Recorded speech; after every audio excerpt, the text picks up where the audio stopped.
That was one of the most hyped fights for years, but British boxer David Haye lost his WBA heavyweight championship to Vladimir Klitschko in Hamburg over the weekend. Haye went the distance, but couldn't find that knockout punch, and it's emerged he fought with a broken toe as well. So what of his future? Well, let's ask him in person as David joins us in the studio. Charlie and I got so many questions for you, David. But first of all, I mean, how are you feeling mentally and physically? Physically, I can take.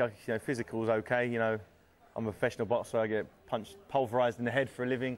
So physically, I'm used to pain. But you know, emotionally and mentally, you know, that's where it hurts the most. You know, when you've said for so long you're going to achieve something and it doesn't happen. It's a gutter, you know. It's the feeling inside is really hard. David, we watched you walking into the studio just now. You were really hobbling. I mean, that's because I'm off the painkillers now. Well, if the toe was that bad, could you not have thought about postponing the fight? Did that cross your mind at all? No. At no stage. It's not postponing fights. It can't be. You know, I've done that in the past. The last time I did that was like 2 years ago, and I haven't heard the end of it since then. You know, boxing. It's a tough sport. You get in the ring, the idea is you give each other punishment. You're going to injure the other person, pretty much. You can die in the ring. So you got to expect in training to have some type of injuries. I've broken my hand before a fight and went through with the fight and won the fight. You know, it happens, you know. So were you, I mean, in training, were you dealing with it? How long I was dealing with it. 3 weeks before I was dealing with it. It was, you take a lot of painkillers, local anaesthetic before you train. You got to restructure your training. Maybe if you do a hard punching session, you know the next day your legs had it, so you got to do other stuff. Maybe do an arm circuit or something that doesn't. You need to use your leg. Then the day after that, you can then hit it again.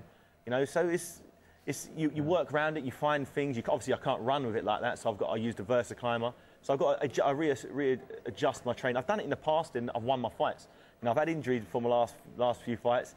Found a way to win in the ring and in training. Found a way to get through the training. Unfortunately, this time I thought it went well. Even though I was injured in training, I still thought the training went amazingly well. I thought I was in great shape. You look at me, I was in tremendous condition. I just wasn't able to produce the goods on the night. It was just really gutting. Do you regret actually mentioning this at all, though? Because, I mean, it's emerged in the last 24 hours that Rafael Nadal also had a fracture in his foot, made it through to the final. He hasn't really made much of an issue about it, though. Do you think it looks like sour grapes? It probably looks like sour grapes, you know. I think they were asking me why I wasn't able to do what I wanted to do. I said I was going to hit him with a big right hand. I believe the numbing agent that I took to kill the pain would be enough, and the adrenaline and the occasion that when you're in the ring, you don't really feel too much. But whether I'm mentally, it wasn't like it was a pain. I just couldn't physically push off that leg. When something's broken, it's like, you know, someone's got a broken leg and you're asking them to do a high jump.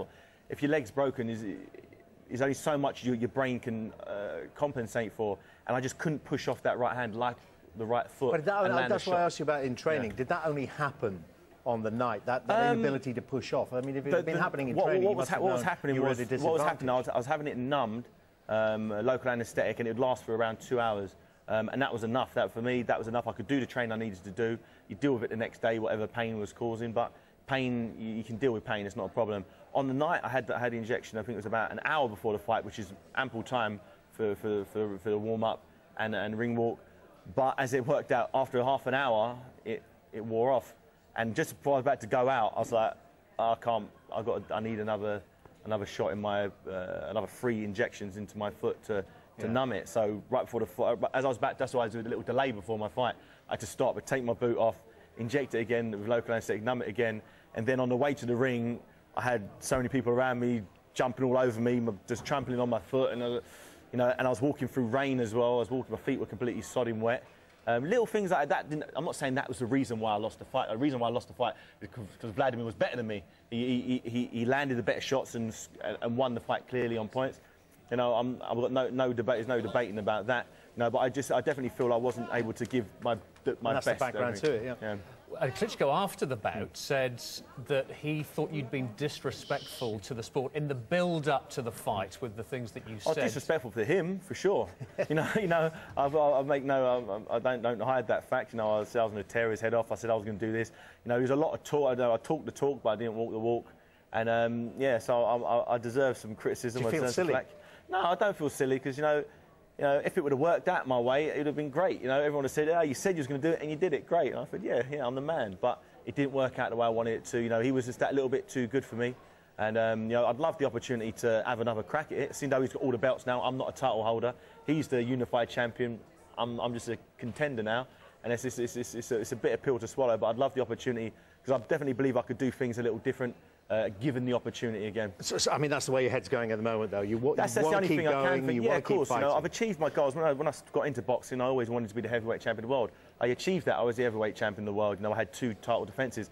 I was the undisputed cruiserweight champion. I had all the belts at the weight below heavyweight, cruiserweight. And I was a European champion, defended that title 3 times. So if you look at my career as a whole, you know, I've done it in such a short amount of fights. You know, in 26, 27 fights, I've achieved all this. You know, and, you know, looking at it like that's great, but, you know, once you've achieved that, you always want more. I always strive for bigger and better accomplishments and accolades. And, you know, being a unified champion is, you know, for me, that's the ultimate goal in boxing. And the only way I'll do that is if Vladimir, after all the disrespect I've shown him, well, after all the stuff that's gone on before, he'll have to say, OK, David, I'm going to do you a favour and I'm going to give you another opportunity. I mean, if he wasn't to do that, because let's face it, what would be in it for him? Is there any other fight? A hell of a lot. What's in it for him is about £10 million. Is there any other fight that you take, though? I mean, it really is the only option, isn't it? For me, you know, he's the guy with all the belts. He's the guy with, you know, WBA, WBO, IBF, IBO, Ring Magazine. He's got all the belts. So he's the guy that, you know, I want to go. He's the guy who beat me. So who better to beat than the guy who's beaten me? So it's basically him or no one? Yeah, if it doesn't happen from him, then that would probably be it. I said I've set out my retirement date as October, which is... I've said it from when I was 10 years old. I'd tell you when I was going to retire from boxing, and that's, you know, just over three months away now. So okay, so it happens if you don't hear, but if you get some encouraging signals, you'll put that on hold. From the Klitschko. I'll have to know. I'll have to know pretty soon. You know, I believe when they get the numbers in, the fight sold amazingly well, much better than any other fight, surpassed any other fight he's been anywhere remotely close to. And I think when the numbers come in, when he realises what he got paid for fighting me, then he looks at another possible opponent, think, look at that. I think, maybe I'll give him a rematch. You know, I could fight some guy that no one's heard of, or have a big mega fight rematch, give me another crack at the challenge. He said he was going to knock me out. He said I was going to be his 50th knockout. He didn't knock me down.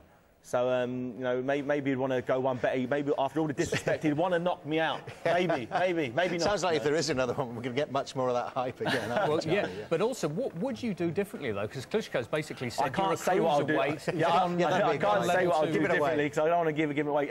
If in the remote chance he does give me the opportunity, I'd like that to be a little bit more of a surprise. Okay. I wouldn't do what I did last time. That's true. I'd make sure I was, you know, as close to 100% fitness as possible. And would you tone down? I mean, everyone understands, you know, the pre-fight. Yeah. I mean, it's banter a lot, isn't it? I mean, the expressions, it builds up the audience. I mean, it's a commercial. Smack talk, as they call it in America. I mean, would you tone that down if it did happen? I'd probably crank it up higher than ever, to be honest, because I believed even after all the ring walk, even after all the drama before the fight, I believed, even when I was in the fight, even though it wasn't going my way, I still thought, OK, the next round, I'm going to do something and I'm going to knock him out. And he just didn't quite come. You know, the time was just going and rounds were going really quickly, and I just wasn't able to get a foothold in the fight. You know, but it's just one of those things. It just wasn't my night, and maybe it wasn't meant to happen then. OK, well, if let's post a scenario where he says, no, I don't want another fight, okay. It's over. What next for you, then? I'd probably have to, the strong possibility is I'll probably retire and have to be happy with being the undisputed cruiserweight champion and a former WBA heavyweight champion of the world.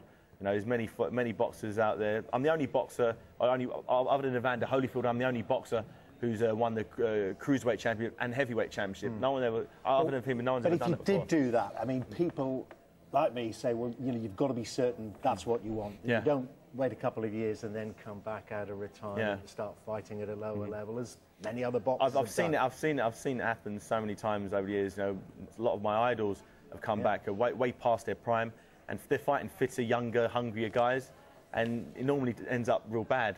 You know, it ends up knocked out. I've always said I'm going to get out with my faculties intact, and they're kind of just about stuck together now. So no, clearly, we're going to have to end it there, David. Listen, okay. Best of luck with the toe. Best of luck in the future. Best of luck, hopefully, with a rematch. Thank you. Love to see that.